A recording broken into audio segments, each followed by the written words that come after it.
I used to think the whole purpose of life was pursuing happiness. Everyone said the path to happiness was success, so I searched for that ideal job, that perfect boyfriend, that beautiful apartment. But instead of ever feeling fulfilled, I felt anxious and adrift. And I wasn't alone. My friends, they struggled with this too. Eventually, I decided to go to graduate school for positive psychology to learn what truly makes people happy. But what I discovered there changed my life. The data showed that chasing happiness can make people unhappy. And what really struck me was this. The suicide rate has been rising around the world, and it recently reached a 30-year high in America. Even though life is getting objectively better by nearly every conceivable standard, more people feel hopeless, depressed, and alone. There's an emptiness gnawing away at people, and you don't have to be clinically depressed to feel it. Sooner or later, I think we all wonder, is this all there is? And according to the research, what predicts this despair is not a lack of happiness. It's a lack of something else, a lack of having meaning in life. But that raised some questions for me. Is there more to life than being happy? And what's the difference between being happy and having meaning in life?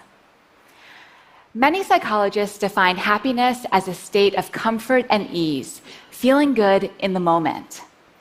Meaning, though, is deeper. The renowned psychologist Martin Seligman says meaning comes from belonging to and serving something beyond yourself, and from developing the best within you. Our culture is obsessed with happiness, but I came to see that seeking meaning is the more fulfilling path. And the studies showed that people who have meaning in life, they're more resilient, they do better in school and at work, and they even live longer. So this all made me wonder, how can we each live more meaningfully? To find out, I spent 5 years interviewing hundreds of people and reading through thousands of pages of psychology, neuroscience, and philosophy. Bringing it all together, I found that there are what I call 4 pillars of a meaningful life. And we can each create lives of meaning by building some or all of these pillars in our lives. The first pillar is belonging. Belonging comes from being in relationships where you're valued for who you are intrinsically and where you value others as well. But some groups and relationships deliver a cheap form of belonging. You're valued for what you believe, for who you hate, not for who you are. True belonging springs from love. It lives in moments among individuals, and it's a choice. You can choose to cultivate belonging with others. Here's an example. Each morning, my friend Jonathan buys a newspaper from the same street vendor in New York. They don't just conduct a transaction, though. They take a moment to slow down, talk, and treat each other like humans. But one time, Jonathan didn't have the right change, and the vendor said, "Don't worry about it." But Jonathan insisted on paying, so he went to the store and bought something he didn't need to make change. But when he gave the money to the vendor drew back. He was hurt. He was trying to do something kind, but Jonathan had rejected him. I think we all reject people in small ways like this without realizing it. I do. I'll walk by someone I know and barely acknowledge them. I'll check my phone when someone's talking to me. These acts devalue others. They make them feel invisible and unworthy. But when you lead with love, you create a bond that lifts each of you up. For many people, belonging is the most essential source of meaning, those bonds to family and friends. For others, the key to meaning is the second pillar, purpose. Now, finding your purpose is not the same thing as finding that job that makes you happy. Purpose is less about what you want than about what you give. A hospital custodian told me her purpose is healing sick people. Many parents tell me, my purpose is raising my children. The key to purpose is using your strengths to serve others. Of course, for many of us, that happens through work. That's how we contribute and feel needed. But that also means that issues like disengagement at work, unemployment, low labor force participation, these aren't just economic problems, they're existential ones too.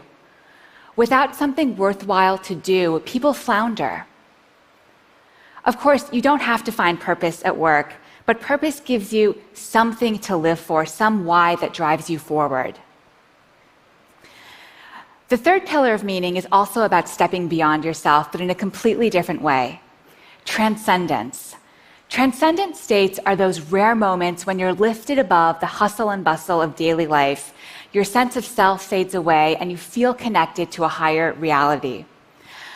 For one person I talked to, transcendence came from seeing art. For another person, it was at church. For me, I'm a writer, and it happens through writing.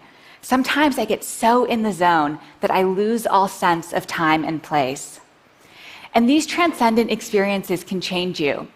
One study had students look up at 200 feet tall eucalyptus trees for 1 minute. But afterwards, they felt less self-centered, and they even behaved more generously when given the chance to help someone.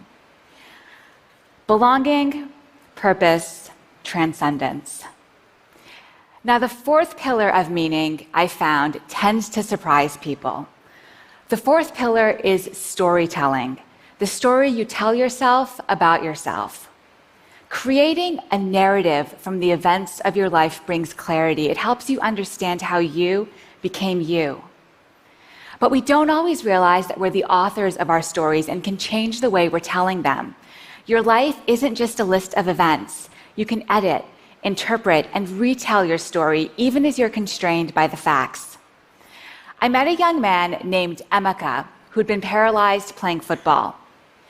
After his injury, Emeka told himself, "My life was great playing football, but now, look at me."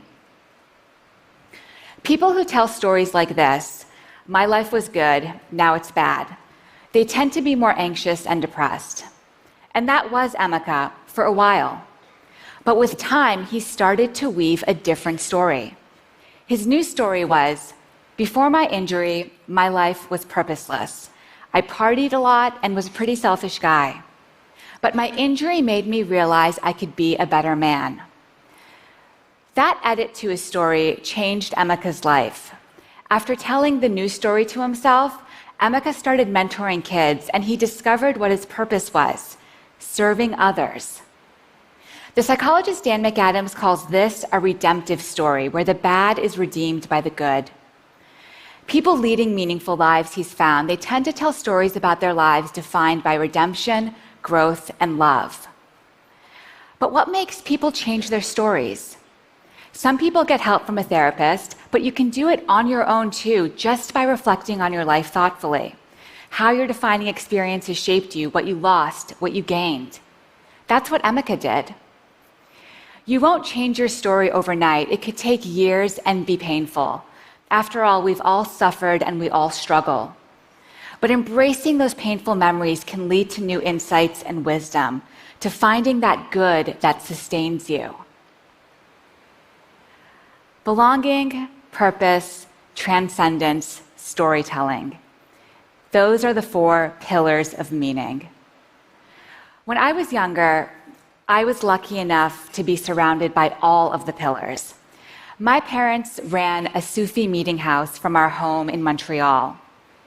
Sufism is a spiritual practice associated with the whirling dervishes and the poet Rumi. Twice a week, Sufis would come to our home to meditate, drink Persian tea, and share stories.